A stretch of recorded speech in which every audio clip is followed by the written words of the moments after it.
Halo teman-teman, kembali lagi bersama dengan channel Setia Fotografi. Dan di video kali ini teman-teman, saya akan sedikit membahas mengenai segitiga exposure pada mode video. Nah, ini buat teman-teman yang baru pertama kali atau baru ingin memulai belajar menjadi seorang videographer, tentu saja segitiga exposure ini sangat penting ya buat pengambilan gambar atau video. Nah, meliputi apa saja ya segitiga exposure itu? Yang pertama adalah speed, yang kedua adalah diafragma, dan yang ketiga adalah ISO. Nah, untuk kamera apapun saya rasa hampir sama ya teman-teman, baik itu pakai Sony maupun pakai Nikon atau pakai Canon atau pakai Fujifilm, saya rasa hampir semua sama ya dengan settingan untuk segitiga exposure ini. Nah, seperti apa kira-kira cara setting untuk segitiga exposure ini? Mari kita simak penjelasan ini. Oke teman-teman, nah di sini saya akan menjelaskan mengenai segitiga exposure. Nah, untuk pertama-tama adalah kita ganti ke mode video dulu ya.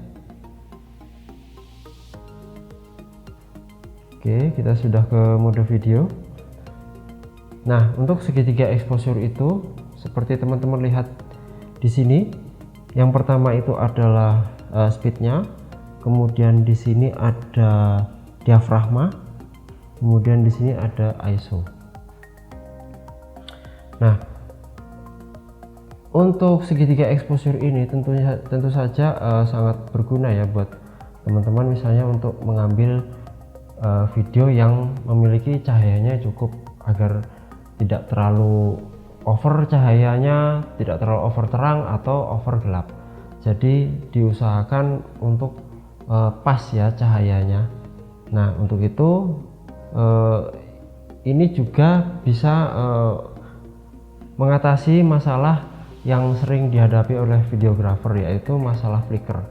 Nah, biasanya videographer itu kalau seumpamanya ketemu di tempat pernikahan gitu, biasanya itu kan ada lampu tumbler itu yang buat hiasan-hiasan dekorasi. Nah, itu kadang membuat layar kamera video itu menjadi flicker ya teman-teman. Nah, di sini saya akan coba menjelaskan sedikit mengenai segitiga exposure ini. Nah, pertama untuk speednya, biasanya teman-teman kalau kita mengambil video yang di depannya itu ada lampu tumbler ya teman-teman, itu sering sekali mengakibatkan layarnya jadi flicker. Nah, contoh saja ya teman-teman, kalau misalnya speednya itu tidak tepat ya teman-teman, misalnya speednya itu di atas 100 ya. Nah, contohnya seperti ini. Nah, di sini teman-teman bisa lihat ya, ini diafragmanya saya naikkan sedikit. Nah, teman-teman bisa lihat ya, jadi ada kayak seperti gelombang ya, gelombang cahaya. Nah, ini kalau misalnya direkord itu pasti gambarnya tidak akan bagus ya, tidak akan mulus ya. Pastinya itu akan membuat ya nggak akan bisa diedit gitu kalau sudah flicker seperti ini. Jadi yang pasnya adalah speednya itu di antara 125 atau 100. Nah, kalau biasanya saya itu menggunakan speednya di angka 100. Kenapa? Karena ini stabil ya, gambarnya jadi stabil, tidak bergelombang. Nah, seandainya speednya itu di bawah 100 itu juga sama, dia jadi flicker. Nah, seperti ini itu juga sama akan jadi flicker. Nah, kalau yang seperti ini sudah pas ya. Kemudian untuk pengaturan diafragmanya itu nanti tidak ada masalah ya, tidak akan menjadi flicker atau terganggu layarnya, jadi tidak masalah. seumpamanya nanti biasanya kalau di dalam ruangan atau di luar ruangan itu pastinya akan berbeda ya. Akhirnya teman-teman akan menyeting bagian diafragmanya dan juga ISO begitu. Nah, jadi seandainya kita ada di dalam ruangan, di sebuah ruangan, kemudian untuk diafragmanya kita setting di angka yang paling kecil ya, di angka 1,8. Kemudian ISO nya misalnya ini kita shoot lampu itu ya. Nah, saya rasa kalau 100 itu sudah paling rendah ya ISO nya, tapi ini masih over di bagian sini, jadi kita kurangi aja untuk diafragmanya sampai benar-benar pas gitu ya, sampai benar-benar pas cahayanya. Nah, mungkin kalau bagi saya segini udah pas gitu. Nah, seandainya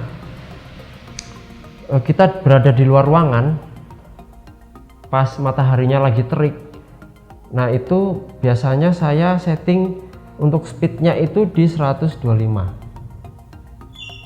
di setting 125.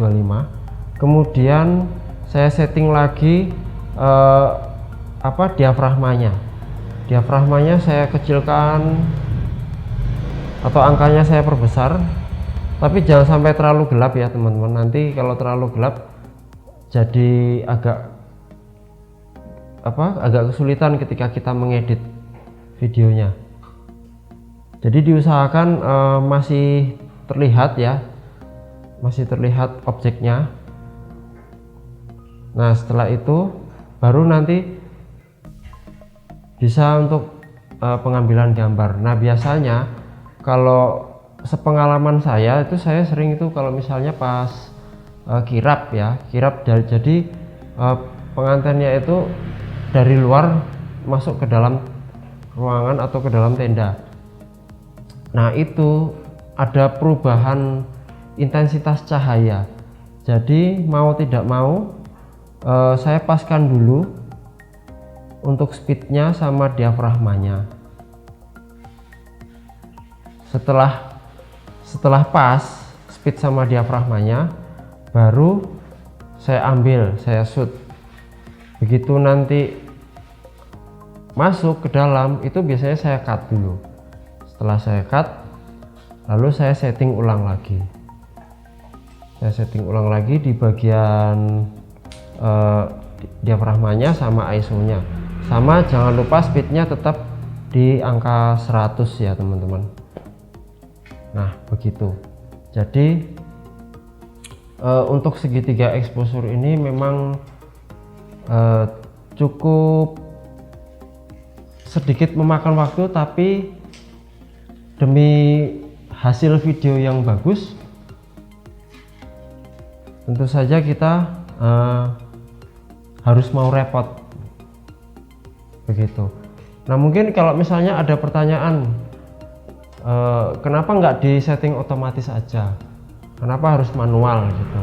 Nah, kalau bagi saya setting otomatis itu kurang efektif ya teman-teman. Nanti kalau seumpamanya kita mengambil gambar itu di luar pada saat terik matahari, secara otomatis segitiga exposure ini akan mendeteksi langsung gambarnya jadi lebih gelap lagi mungkin, sehingga untuk diedit itu menjadi agak kesulitan ya, apalagi ketika perpindahan antara kita ke luar lalu perubahan kita masuk ke dalam kondisi kamera masih merecord. Nah, tentu saja itu akan terlihat itu gambarnya itu dari gelap langsung terang, akhirnya menjadi over gitu. Maka dari itu akan lebih baiknya kalau kita settingnya manual saja. Nah, mungkin demikian penjelasan mengenai segitiga exposure ini. Semoga teman-teman yang mungkin baru saja mulai menjadi seorang videographer bisa praktek terus praktek, sehingga akhirnya semakin lama semakin terbiasa dengan segitiga exposure untuk mode video. Nah, jadi bagaimana dengan penjelasan tadi? Jadi saya pikir semua tipe kamera itu sama aja ya untuk settingan segitiga exposure, dan pastinya teman-teman jangan menyerah ya untuk selalu mencoba terus, mencoba dan mencoba. Jadi tetap berkreasi, tetap produktif, tetap membuat video-video keren, dan saya yakin teman-teman di luar sana banyak juga yang sudah profesional. Jadi saya mohon maaf kalau misalnya dalam penjelasan saya ini banyak kekurangan dan banyak kesalahan. Oke, mungkin segitu dulu untuk video kali ini. Terima kasih yang sudah menyaksikan video ini, dan terima kasih yang sudah subscribe, terima kasih yang sudah komen, terima kasih juga yang sudah like video ini, dan jangan lupa untuk tetap kreatif di dunia fotografi maupun videografi.